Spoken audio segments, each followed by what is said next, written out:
నమస్తే, welcome to question hour. నేను Sai. Right, ఈరోజు క్వశ్చన్ అవర్ కార్యక్రమంలో భాగంగా తెలంగాణపై బీజేపీ అధినాయకత్వం స్పెషల్ ఫోకస్ పెట్టింది. ఇతర పార్టీల నేతలను బీజేపీలోకి ఆహ్వానించండి, వెంటనే పార్టీ తలుపులు తెరవండి అంటూ కేంద్ర మంత్రి జేపీ నడ్డా కీలక వ్యాఖ్యలు చేశారు. ప్రధాని మోదీ హంసే జోడో వ్యాఖ్యల వెనుక కూడా అర్థం ఇదేనా? ఏకంగా రేవంత్ రెడ్డిని బీజేపీలోని ఆహ్వానించడాన్ని ఎలా చూడాలి? అసలు ఇంతకీ తెలంగాణ బీజేపీలో ఏం జరుగుతోందన్న చర్చ మొదలైంది. ఇతర పార్టీల నేతల్ని ఆహ్వానించడం ఏంటి? ఇక తెలంగాణ బీజేపీకి సొంత మైలేజ్ లేదా? తెలంగాణ బీజేపీలో ఉన్న సీనియర్ నేతలు అంతా ఏం చేస్తున్నారు? బీజేపీ డోర్ ఓపెన్ చేస్తే కనుక ముందుగా వెళ్ళేది మల్లారెడ్డేనా? మల్లారెడ్డి ఫ్యామిలీ ఇప్పటికే బీజేపీ తలుపు దగ్గర వెయిట్ చేస్తోందా? జాతీయ నేతల వరుస పర్యటనను ఎలా చూడాలి? ఇక తెలంగాణలో పార్టీని నడిపించే సరైన నాయకుడు లేరనే భావనతోనే బీజేపీ తలుపులు తెరిచారా ఇక అన్న సందేహాలు కూడా వినిపిస్తూ ఉన్నాయి. దీనికి సంబంధించి కూడా మొత్తం మీద అటు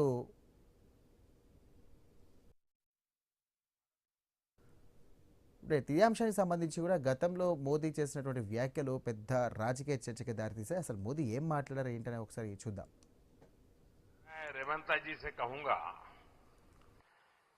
कि 10 साल के शासन में भारत सरकार ने जितना गुजरात को दिया वो मैं आपको देने को तैयार हूं, लेकिन मेरी जानकारी से मैं आपको बता देता हूं कि जैसे ही मैं ऐसा करूंगा आपको जो अभी मिल रहा है वो आधा हो जाएगा. आप जहां पहुंचना चाहते हैं नहीं पहुंच पाएंगे, और इसलिए अच्छा है कि मेरे से ही जोड़ो.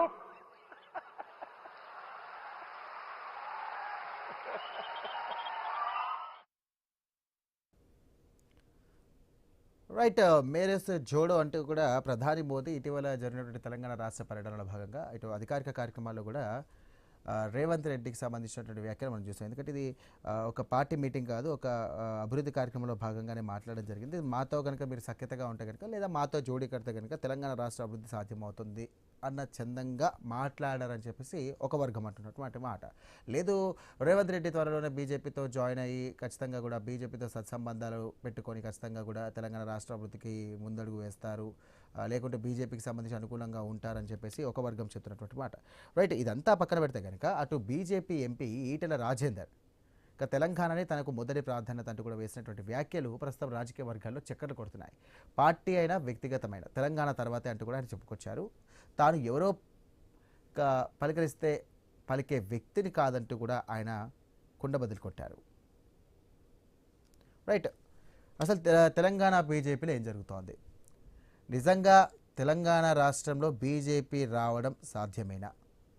గత ఎన్నికల్లో చూసుకుంటే కనుక బీజేపీ పార్టీకి కాస్త మైలేజ్ ఇచ్చినప్పటికీ కూడా 100 km/hలో అనుకుంటే కనుక ఒక 30 మైలేజ్ టు 40 మైలేజ్ వచ్చినప్పటికీ కూడా అనుకున్నంత స్థాయిలో హార్స్ పవర్ ఎందుకు రాలేకపోయింది? 70 kmph సంబంధించి కూడా ఎందుకు రాలేకపోయింది? ఎక్కడ నాయకత్వ లోపం ఉంది? అసలు ఏం జరుగుతోంది? బీజేపీ అధికారంలోకి వస్తుందా? అంతర్గత విభేదాల వల్లే బీజేపీకి పెద్ద మైనస్గా మారిందా?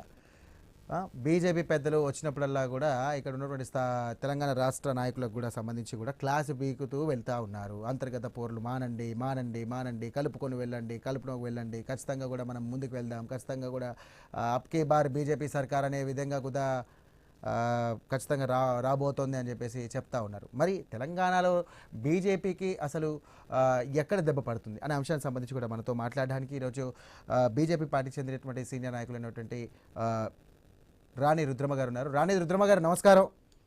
నమస్తే సాయి గారు, ఎలా ఉన్నారండి? బాగున్నానండి. సో మొత్తం పాలిటిక్స్ లో చాలా బిజీగా ఉన్నట్టున్నారు ఈ మధ్య బీజేపీ పార్టీకి సంబంధించి. అవును. ఏంటి మేడం, ఏం జరుగుతోంది? బీజేపీ పార్టీలో అంతర్గత కుమ్ములాటలు జరుగుతున్నట్టుగా అయితే వినిపిస్తూ ఉంది. జేపీ నడ్డా గారు కూడా వచ్చేసి క్లాస్ బీకినట్టుగా తెలుస్తూ ఉంది. వార్తలు బయట షికార్లు కొడతా ఉన్నాయి. దీని మీద మీరేమంటారు? అసలు ఒకటి, బీజేపీలో అంతర్గత కుమ్ములాటలు లేవు, ఏం లేవు. ఒకవేళ అభిప్రాయ భేదాలు అంటారు వాటిని, అభిప్రాయ భేదాలు అనేటువంటివి అన్ని పార్టీల్లో ఉంటాయి.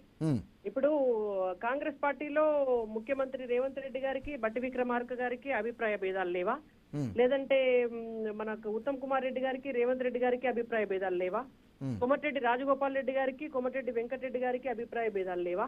శ్రీధర్ బాబు గారికి, పొన్నం ప్రభాకర్ గారికి అభిప్రాయ భేదాలు లేవా? ఎవరికైనా ఉంటాయి.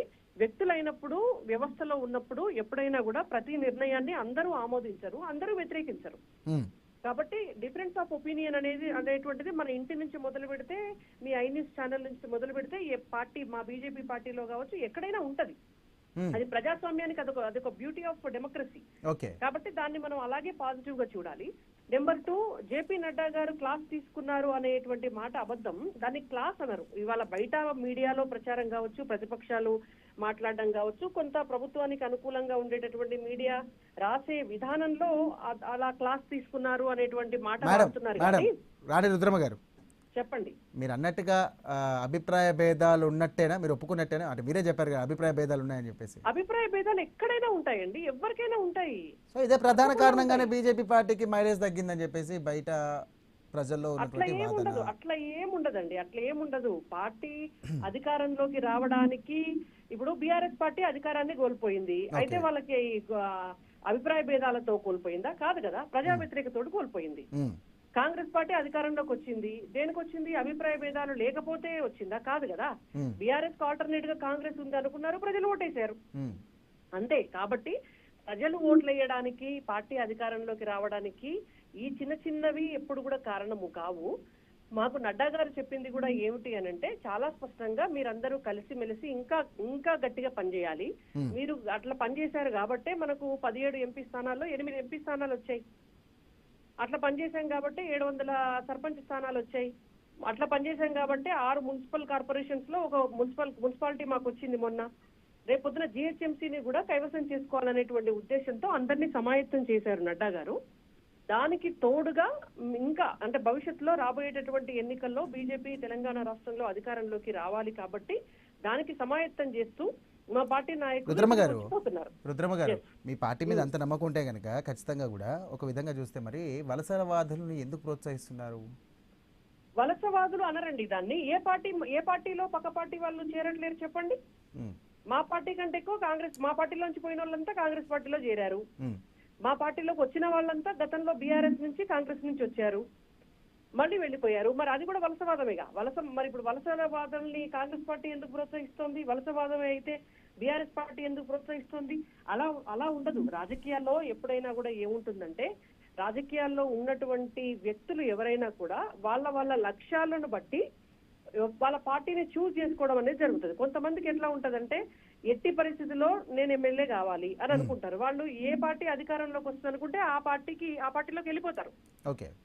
సో మా పార్టీలో కూడా చాలా మంది రావాలని చూస్తున్నారు, ఎందుకంటే రాబోయే ఎన్నికల్లో మా పార్టీ అధికారంలోకి వస్తుంది కాబట్టి.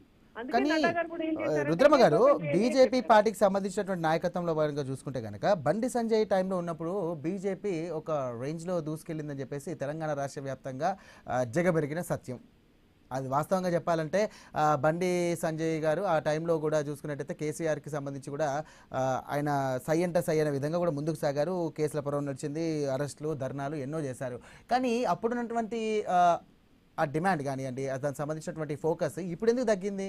బీజేపీ పార్టీకి ఎందుకు సైలెంట్గా మూవ్ అవుతున్నారు? ఏమీ తగ్గలేదండి. మీరు చూడండి, సంజయ్ గారు ఉన్నప్పుడు వచ్చినటువంటి జోష్ ఏదైతే ఉందో ఆ జోష్ ని కార్యకర్తలు, నాయకులు కంటిన్యూ చేశారు. ఎందుకు అంటే, సంజయ్ గారు ఉన్నప్పుడు దుబాక గెలిపించారు, హుజురాబాద్ బై ఎలక్షన్ మేము గెలిచాము, ఆ జిహెచ్ఎంసీలో 48 స్థానాలు గెలిచాము, అంతటా కూడా ఒక ప్రజా సంగ్రామ యాత్రలతో ఊపు తెచ్చారు. ఆ తర్వాత వారు అధ్యక్షులుగా వారి తర్వాత కిషన్ రెడ్డి గారు వచ్చినప్పుడు అప్పుడు మేము కిషన్ రెడ్డి గారి నేతృత్వంలో 8 అసెంబ్లీలు గెలిచాము, 8 పార్లమెంట్ గెలిచాము, 2 ఎమ్మెల్సీలు గెలిచాము. మళ్ళీ మొన్న రామచంద్రరావు గారు వచ్చిన తర్వాత కూడా సర్పంచ్ ఎన్నికల్లో చాలా అద్భుతమైనటువంటి గ్రోత్ కనిపించింది. అంటే పార్టీ పెరుగుతోంది, పార్టీ అధ్యక్షులు ఎవరు ఉన్నా కూడా పార్టీ పెరుగుతోంది. అయితే సంజయ్ గారు ఉన్నప్పుడు ఏంటంటే ఆ ఊపు అనేటువంటిది చాలా ఎక్కువగా వచ్చింది. ఇప్పుడు అది కంటిన్యూ అవుతోంది. ఓకే, ఈటెల రాజేందర్కి సంబంధించినటువంటి వ్యాఖ్యలు చూస్తారు కదా, ఇందాక మీరు చూసే ఉంటారు. తనకు పార్టీ కంటే ముందుగా తెలంగాణ రాష్ట్రమే ముందు, తర్వాత నా ఫోకస్ అనేది ఖచ్చితంగా కూడా ముందుంటుంది, ఏది ఉన్నప్పటికీ కూడా తెలంగాణ రాష్ట్ర ప్రయోజనాలకే నేను ముందు ఉంటా అని చెప్పేసి అంటున్నారు. కానీ ఒక విధంగా చూస్తే కనుక ఈటెల రాజేందర్ యొక్క వ్యాఖ్యలు బీఆర్ఎస్కి అనుకూలంగా ఉన్నాయని అనుకోవచ్చా? చాలా తప్పు. అట్లా ఎందుకు ఎందుకంటే తీసుకుంటారు కాళేశ్వరం మీరు? ప్రాజెక్టుకి సంబంధించి కూడా ఇటు అధికార పార్టీ కూడా పెద్ద ఎత్తున కూడా విమర్శలు చేస్తూ ఉంది, అదొక ఫెయిల్డ్ ప్రాజెక్ట్. బట్ బీఆర్ఎస్ పార్టీకి సంబంధించినటువంటి వారు ఏమంటున్నారంటే ఖచ్చితంగా కూడా అది సక్సెస్ఫుల్ ప్రాజెక్ట్ అని చెప్తున్నారు. ఇప్పుడు తెలంగాణ రాష్ట్ర రైతాంగానికి ఆలోచించే విధంగానే ఈటల రాజేందర్ చేశారు ఈ వ్యాఖ్యలు, బీజేపీ అధిష్టానానికి ఇష్టం లేకపోయినా కూడా ఈటల రాజేందర్ చేశారు ఈ వ్యాఖ్యలు అని చెప్పేసి ఒక మాట అయితే వస్తూ ఉంది. దీని మీద మీరేమంటారు? చాలా పొరపాటు అండి. ఎందుకంటే అసలు బీజేపీకి ఉన్నటువంటి సిద్ధాంతం ఏంటో తెలుసా మీకు? బీజేపీ సిద్ధాంతం ఏంటంటే నేషన్ ఫస్ట్, దేశం ఫస్ట్. బీజేపీ మాకేం చెప్తుంది అని అంటే, నీకు అయితే భారతదేశం నెంబర్ 1 ప్రయారిటీ ఉండాలి, తర్వాత తెలంగాణ రాష్ట్రం నెంబర్ 2 ప్రయారిటీ ఉండాలి, తర్వాత నువ్వు ఉన్న నియోజకవర్గము, నీ ఊరు, నీ సమాజము ప్రయారిటీ ఉండాలి, ఆ తర్వాతనే నీ సెల్ఫ్, నీ కుటుంబము, నీ వ్యక్తిగతము. కాబట్టి వాళ్ళ రాజేందర్ గారు కూడా ఏమన్నారు, అది బీజేపీ సిద్ధాంతమే, నాకు తెలంగాణ రాష్ట్రం ముఖ్యము అని అన్నారు. తప్పేం కాదు అది, అది మా పార్టీ సిద్ధాంతం. అండ్ ఇప్పుడు యాజ్ ఏ మీడియా ప్రెజెంటర్ గా మీరైనా, ఇవాళ పాలిటిక్స్ లో ఉన్న నేనైనా, లేకపోతే ఎవరమైనా కూడా మనకు మన దేశం ముఖ్యం, మన రాష్ట్రం ముఖ్యం కదా. ఈ దేశం కొరకు ఎంతో మంది జవాన్లు సరిహద్దుల్లో ప్రాణాలను అర్పిస్తున్నారు. ఈ రాష్ట్రం కొరకు 1200 మంది విద్యార్థులు ప్రాణాలను అర్పించారు కదండి. వాళ్ళకంటే గొప్ప సేవ చేయట్లేదు. డెఫినెట్ గా మనందరికీ కూడా, ఒక రాజేందర్ గారికే కాదు, వారన్న మీ పార్టీ ఇప్పుడు ఆపరేషన్ ఆకర్ష్ అనేది కార్యక్రమం కొత్తగా ముందుకు వేసుకున్నట్టుగా కనిపిస్తోంది, నిజమేనా? ఇటు మల్లారెడ్డి కూడా కాలు వేస్తామా వద్దా ఫ్యామిలీతో అని చెప్పేసి ఆయన ఆలోచనలు పడ్డారు. ఈ మధ్యకాలంలో ఆయన బీఆర్ఎస్ పార్టీకి దూరంగా ఉంటున్నారు. సో బీజేపీ పార్టీ వాళ్ళతో కొంచెం దగ్గరగా ఉంటున్నట్టుగా వార్తలు వస్తున్నాయి. ఇది ఎంతవరకు వాస్తవం? సో ఆపరేషన్ ఆకర్ష్లో భాగంగా మొదటి పాయింట్ ఆఫ్ వ్యూలో చూసుకుంటే కనుక మల్లారెడ్డి వస్తారని చెప్పేసి అనుకోవచ్చా? ఆపరేషన్ ఆకర్ష్ అనేటువంటిది నిరంతర ప్రక్రియ. ఓకే, అది ఏ రాజకీయ పార్టీకైనా, బీజేపీకైనా, కాంగ్రెస్ కైనా, బీఆర్ఎస్ కైనా, అసలు ఏ రాజకీయ పార్టీ అయినా ఒక నాయకుడు వస్తాను మీ పార్టీలోకి అంటే వద్దంటారా అండి? అది ఎప్పుడు ఎక్కడైనా ఉంటది. వచ్చే వాళ్ళని ఎవ్వరు వద్దన్నారు. ఒకవేళ సిద్ధాంతాలకు విరుద్ధంగా పనిచేసినటువంటి వాళ్ళు వస్తా అంటే కూడా ఇప్పుడు వాళ్ళ అభిప్రాయం మార్చుకొని వస్తారు కాబట్టి మనము వెల్కమ్ చేద్దాము. ఆ సెక్షన్ ఆఫ్ ఓటర్స్, ఆ సెక్షన్ ఆఫ్ పీపుల్ కూడా మన పార్టీతో ఏకీభవించినట్టే కదా అనేటువంటి భావనలో రాజకీయ పార్టీలు ఉంటాయి.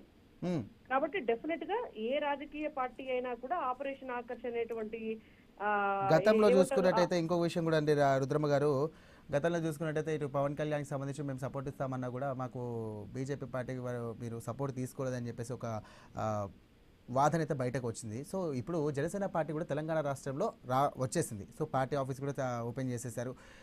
ఫ్యూచర్లో రాబోయే ఎలక్షన్లో కూడా చూసుకుంటే కనుక జనసేన అండ్ బీజేపీ కంబైన్డ్గా పోటీ చేసే అవకాశం ఉందా?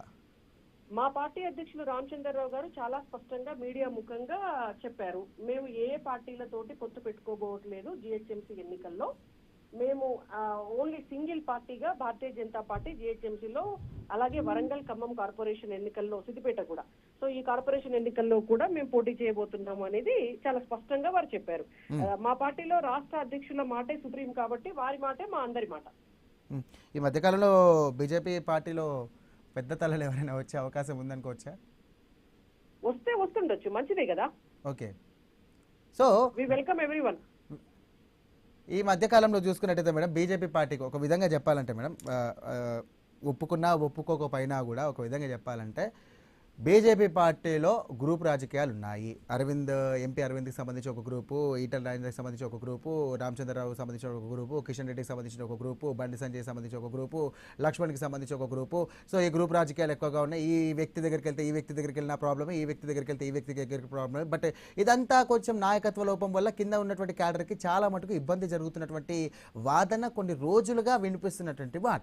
ఇది మీరు కొట్టిపారేసే విధంగా ఏదన్నా ప్రజలకు చెప్పబోతున్నారా? ఏ గ్రూపులు లేవండి. నేనైతే మా పార్టీలో ఉన్న పెద్ద నాయకులందరితోటి ఎవరితో మాట్లాడినా ఎవరికేం కోపం రాదు, అందరూ బానే ఉంటారు. నేను అందరితో బానే మాట్లాడతాను. నాలాగే మిగిలిన వాళ్ళు కూడా అందరు ఉంటారని నేను భావిస్తున్నా. రామచంద్రరావుని ఆపద్ధర్మ అధ్యక్షుడిగా ఎన్నుకున్నారే తప్ప అతనికి ఫుల్ ప్లెజ్ గా మీరు సహకరించట్లేదు బీజేపీ నాయకత్వం కూడా అని చెప్పేసి ఒక వాదన. దీని మీద ఏ విధంగా సమర్థిస్తారు? ఎవరు చెప్పారు? రామచంద్రరావు గారు మొత్తం రాష్ట్రమంతా తిరుగుతున్నారు. రామచంద్రరావు గారు ప్రోగ్రామ్స్ అన్ని పెడుతున్నారు. రామచంద్రరావు గారి నాయకత్వంలో పార్టీ నడుస్తోంది. సో రామచంద్రరావు గారి నాయకత్వాన్ని క్వశ్చన్ చేసిన వాళ్ళు ఎవరైనా ఉన్నారా? లేరు కదా. అంతా ఇవన్నీ ఉత్తుత్త మాటలు. ఓకే. సొంతంగా మీ పార్టీకి మైలేజ్ లేదని చెప్పేసి అనుకుంటా ఉన్నారు. ఎందుకంటే కాంగ్రెస్ పార్టీకి ఒక విధంగా రుద్రమ్మ గారు కాంగ్రెస్ పార్టీకి చూసుకుంటే కనుక రేవంత్ రెడ్డి వచ్చారు. రేవంత్ రెడ్డి వచ్చేసి పీసీసీ వర్కింగ్ ప్రెసిడెంట్గా ఉన్నారు. వర్కింగ్ ప్రెసిడెంట్ నుండి పీసీసీ అయ్యారు. పీసీసీ నుండి చీఫ్ మినిస్టర్ అయ్యారు. సో కాంగ్రెస్ పార్టీగా లేదు, తుడుచుకుపెట్టుకుపోయిందనే టైంలో రేవంత్ రెడ్డి వచ్చేసి కాంగ్రెస్ పార్టీని హైలైట్ చేసేసి ఇప్పుడు ప్రభుత్వాన్ని ఏర్పాటు చేశారు. అలా మీ దాంట్లో ఎవరికైనా వెయిట్ చేస్తున్నారా, లేదా మీరే మీ నాయకులతోనే కంబైండ్ అయ్యి మరి ముందుకు వెళ్ళే ఆలోచన ఏమైనా ఉందా? 2.5 సంవత్సరాల తర్వాత ఉండేటటువంటి ఎలక్షన్ మీరే అన్నారు. ఇప్పుడు కాంగ్రెస్ పార్టీ అసలు ఏమీ లేదు అనుకున్న దగ్గర నుంచి 2-3 నెలల్లో గతంలో చూసుకుంటే బీఆర్ఎస్ పార్టీకి సంబంధించి కూడా అధికారంలోకి వచ్చిందన్నారు. ఎస్ అలాగే ఎలక్షన్స్ ఎప్పుడైనా కూడా డైనమిక్ గా ఉంటాయి, పాలిటిక్స్ ఎప్పుడైనా కూడా. కాబట్టి we have to wait and see. ఇంకా 2.5 సంవత్సరాల తర్వాత ఏం జరుగుతుంది అనేటువంటిది ఇప్పుడే చెప్పలేము. బట్ ఒకటి మాత్రం వీఆర్ వెరీ మచ్ క్లియర్, అది ఖచ్చితంగా భారతీయ జనతా పార్టీ రాబోయే ఎన్నికల్లో అధికారంలోకి రాబోతుంది. Thank you. Right. Thank you Rani Rudramma గారు. మొత్తం మీద అయితే ఇటు ఆధిపత్యానికి సంబంధించి కూడా అధినాయకత్వం స్పెషల్ ఫోకస్ పెట్టింది బీజేపీ పార్టీకి సంబంధించి. బీజేపీ పార్టీలో అంతర్గత కుమ్ములాటలు ఏవీ లేవని చెప్పేసి రాణి రుద్రమ్మ గారు చెప్తున్నటువంటి మాట. మరి ఏం జరుగుతోంది? డబుల్ ఇంజన్ సర్కార్, త్రిబుల్ ఇంజన్ సర్కార్ వస్తుందా? త్రిబుల్ ఇంజన్ సర్కార్ రాకుండా డబుల్ ఇంజన్ సర్కార్ వస్తుందా? మరి బీజేపీ పార్టీకి సంబంధించి ఎక్కడ లోటుపాట్లు ఉన్నాయి? మరి ఈటెల రాజేందర్ సంబంధించినటువంటి చేసినటువంటి వ్యాఖ్యలు ఏ విధంగా చూడొచ్చు? తెలంగాణలో బీజేపీ మరింత బలపడాల్సిన అవసరం ఏమొచ్చింది? ఎందుకు సొంతంగా వారు పార్టీని ముందుకు తీసుకెళ్ళలేకపోతున్నారు? క్యాడర్లో ఒక మంచి పట్టుని ఎందుకు సాధించలేకపోతున్నారు? ఎవరికి వారే యమునా తీరాన చందంగా ఎందుకు తయారైంది?